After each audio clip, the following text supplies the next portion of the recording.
মাননীয় স্পিকার, আপনাকে ধন্যবাদ। মাননীয় স্পিকার, দীর্ঘদিন পর্যন্ত এই দেশে কোনো নির্বাচন হয় নাই।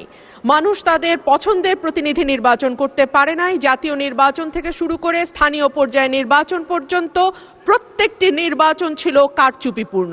সে কারণেই একবার সংসদে আমি মজা করে বলেছিলাম, সুষ্ঠু হয়েছে নির্বাচন, ভোট দিয়েছে প্রশাসন, তাকিয়েছিল জনগণ, এর নাম বাংলাদেশের নির্বাচন। তো মাননীয় স্পিকার, সেই জায়গা থেকে ৩৬শে জুলাই আমাদের জীবনে আসলো, কয়েক লক্ষ মানুষ রাস্তায় নামলো, কয়েক হাজার মানুষ চিরতরে পঙ্গু হলো এবং প্রায় ১৫০০-এর উপর মানুষ তাদের জীবন দিল যাতে মানুষ তার ভোটের অধিকার আবারও ফিরে পায়।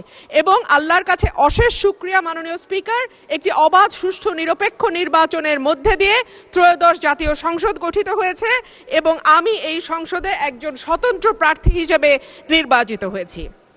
মাননীয় স্পিকার, সংবিধানের 59 অনুচ্ছেদের দিকে আপনার দৃষ্টি আকর্ষণ করছি। সংবিধানের 59 অনুচ্ছেদ বলছে, নির্বাচিত ব্যক্তিদের সমন্বয়ে গঠিত প্রতিষ্ঠানসমূহের উপর প্রজাতন্ত্রের প্রত্যেক প্রশাসনিক একাংশের স্থানীয় শাসনের ভার থাকিবে। সোজা বাংলায় বলতে গেলে স্থানীয় সরকার পরিচালিত হবে নির্বাচিত প্রতিনিধিদের মাধ্যমে।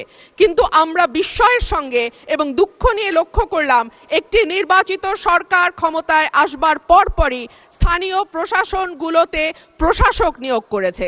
মাননীয় স্পিকার, যখন শেখ হাসিনা পালিয়ে গেল তখনকার পরিবর্তিত পরিস্থিতিতে অন্তর্বর্তীকালীন সরকার প্রশাসক নিয়োগ দিতে বাধ্য হয়েছিল, কারণ আমরা দেখেছি ইউনিয়ন পর্যায়ে, উপজেলা পর্যায়ে চেয়ারম্যান বা মেম্বার যারা ছিল তারাও পালিয়ে গেছে। কিন্তু এই অবস্থা তো মাননীয় স্পিকার এখন আর নেই। এখন তো একটা সুষ্ঠু নির্বাচন দেয়া যায়। সেই জায়গায় আমরা দেখলাম দলীয় নেতাকর্মীদের পুনর্বাসন প্রক্রিয়া শুরু হয়েছে।